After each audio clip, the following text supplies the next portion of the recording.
Assalamualaikum, me Amreen Arshad, lecturer of mathematics. So students, how are you all? I hope you all are fine. So our today lecture topic is intercepts, and we also discuss few related concepts like slope intercept and two intercept form. So let's start our today lecture. So first of all, intercepts. Intercept of a straight line. Intercepts क्या होते हैं? अगर आपकी line x axis या Y axis को cut और cross करे तो इट्स मीन कि आपको इंटरसेप्ट्स मिल रहे होते हैं. अगर आपकी लाइन एक्स एक्सिस को किसी पॉइंट पे कट करती है तो आपको क्या मिलेगा? एक्स इंटरसेप्ट मिलेगा, और इसको हम लोग ए का नाम दे रहे हैं. ठीक है. और अगर आपकी लाइन वाई एक्सिस को कट करती है तब आपको क्या मिलेगा? वाई इंटरसेप्ट मिलेगा, जिसको बी का नाम दे रहे हैं. ठीक है. ग्राफिकल रिप्रेजेंटेशन देख लेते हैं. और उससे पहले ये कि अगर आपकी लाइन दोनों एक्सिस को कट करे तो इट्स मीन कि आपको क्या मिलता है? इंटरसेप्ट्स मिलते हैं. मीन्स एक्स इंटरसेप्ट मिलता है और वाई इंटरसेप्ट मिलता है. ओके. ग्राफ में अगर आपकी लाइन दोनों ही एक्सिस को कट कर रही है तो मीन्स आपको दोनों इंटरसेप्ट्स मिलेंगे. मीन्स एक्स इंटरसेप्ट भी मिलेगा और वाई इंटरसेप्ट भी मिलेगा. तो अलॉन्ग अगर एक्स एक्सिस है तो आपके पास पॉइंट क्या होगा? a, 0. ए कोई भी एक नंबर लिया गया है अलॉन्ग एक्स एक्सिस के. ठीक है. और 0 किसकी वैल्यू? आपके पास y की वैल्यू है, क्योंकि अलॉन्ग एक्स एक्सिस आपकी y की वैल्यू क्या होती है? 0 होती है. तो आपके पास जो 0 है मीन्स वो y coordinate is equal to 0 है, या फिर y ऑर्डिनेट, या फिर आपके पास ऑर्डिनेट भी कहा जा सकता है इसको. ऑर्डिनेट इज इक्वल टू 0 या फिर y coordinate is equal to 0. अब ये जो a है बेसिकली ये आपकी किसकी वैल्यू है? x की वैल्यू है. और जो x की वैल्यू होगी वो क्या कहलाएगी? x इंटरसेप्ट कहलाएगी. तो आपके पास x इंटरसेप्ट किसके इक्वल हो जाएगा? a के इक्वल हो जाएगा.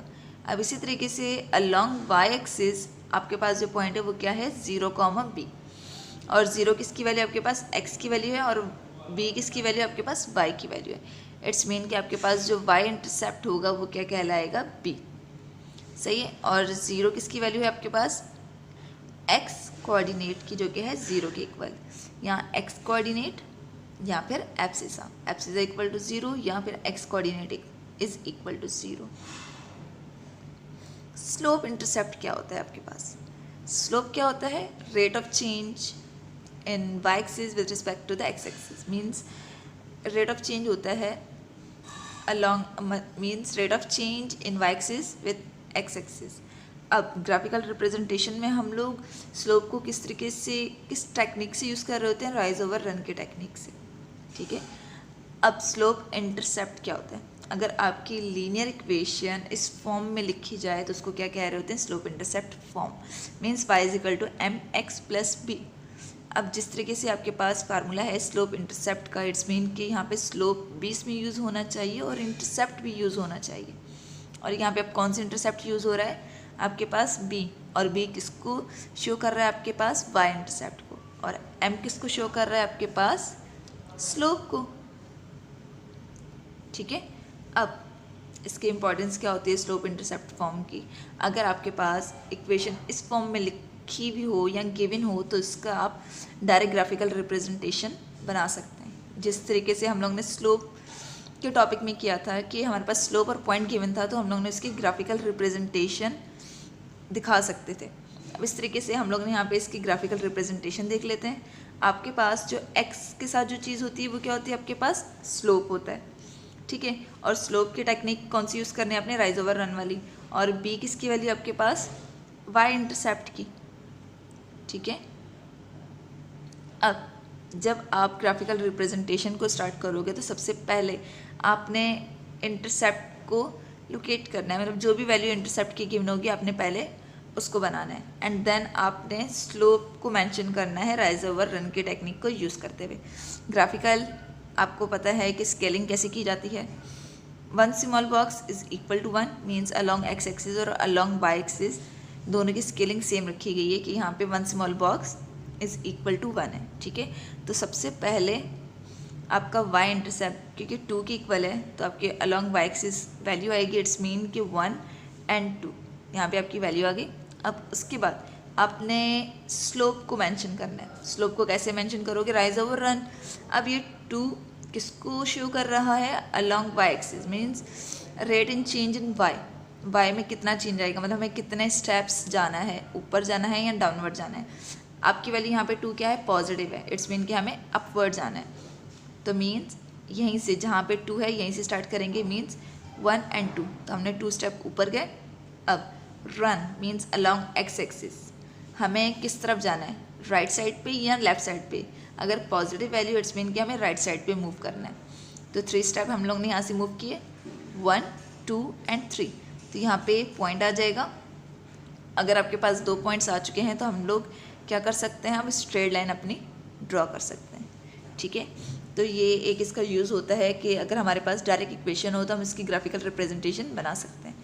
अब इससे रिलेटेड एक एग्जांपल देख लेते हैं।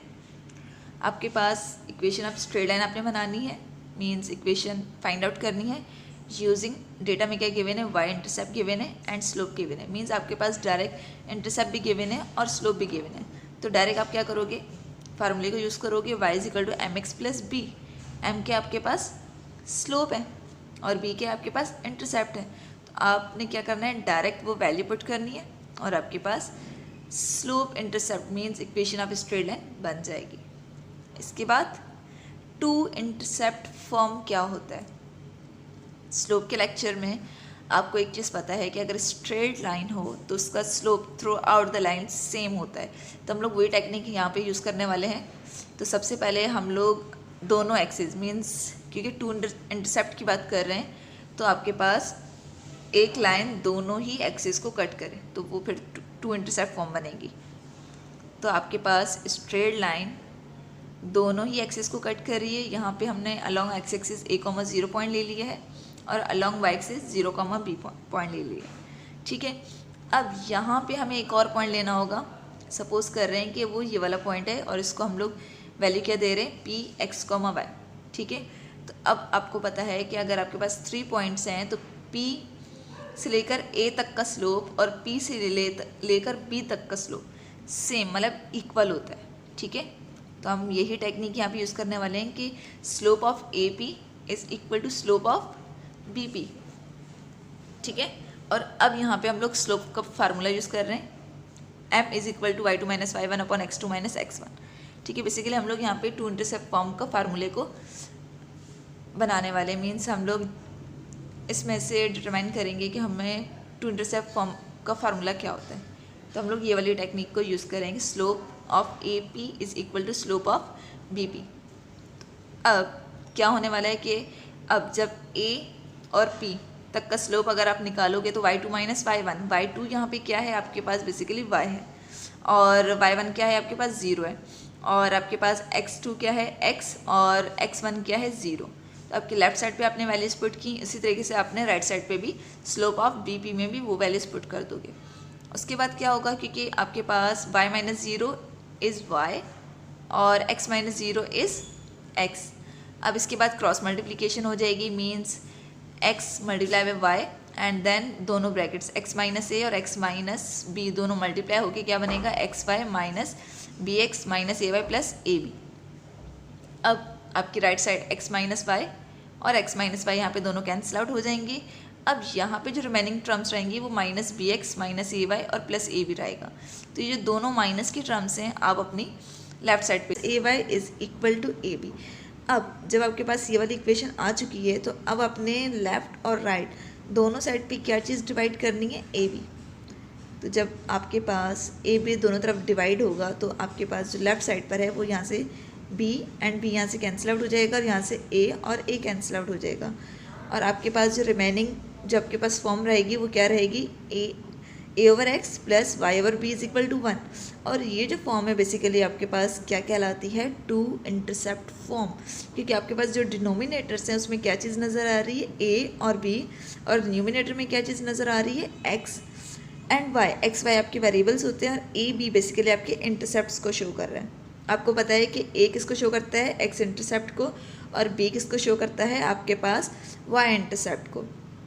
ठीक है, अब इससे रिलेटेड एक एग्जांपल देख लेते हैं। आपके पास फार्मूला क्या आता है, a over x over a plus y over b is equal to 1। अगर आपके पास दोनों इंटरसेप्ट्स गिवन हो और अगर आपने स्ट्रेट लाइन बनानी हो तो क्या करोगे, आप डायरेक्ट फार्मूले को यूज़ करके उसमें वैल्यूज़ पुट करोगे, मीन्स एक्स इंटरसेप्ट आपको पता है कि ए के इक्वल होता है और वाई इंटरसेप्ट किसके इक्वल होता है, बी के इक्वल होता है, और यहाँ पे दोनों इंटरसेप्ट्स के आपके पास वैल्यू गिवन है। तो आपने डायरेक्ट फार्मूले के अंदर वैल्यूज़ को करना है पुट करने के बाद यहाँ पे बेसिकली आपके डिनोमिनेटर्स आ रहे हैं, तो पहले आपने एलसीएम लेनी है। एलसीएम जो सिंपल वे होता है वो ये होता है कि आप दोनों डिनोमिनेटर्स को मल्टीप्लाई करवा दें, देन क्रॉस मल्टीप्लाई करवा दें, ठीक है। तो यहाँ पे ये किया गया है, ये टेक्निक को यूज़ करके हम लोगों ने एलसीएम ले ली। अब -1 मल्टीप्लाई बाई 4 इज़ -4 और ऊपर क्या आ जाएगा -x + 4y। अब ये डिनोमिनेटर में -4 है, नीचे डिवाइड है, तो वहाँ पे जाके क्या हो जाएगा, मल्टीप्लाई हो जाएगा। अब क्योंकि आपके पास यहाँ पे x क्या आ रहा है, नेगेटिव आ रहा है, और हमें इसको बनाना है पॉजिटिव, तो हम क्या करेंगे, दोनों ही टर्म्स को उठाएंगे और अपनी राइट साइड पे ले जाएंगे। तो आपकी जो रिक्वायर्ड इक्वेशन बनेगी वो x - 4y - 4 = 0 बन जाएगी, ठीक है। आई होप कि आपको इंटरसेप्ट्स का कॉन्सेप्ट समझ में आया होगा। अब इससे रिलेटेड आप कुछ क्वेश्चंस को सॉल्व करें और ग्राफिकल रिप्रेजेंटेशंस बनाना शुरू करें। ओके, अल्लाह हाफिज़ स्टूडेंट्स।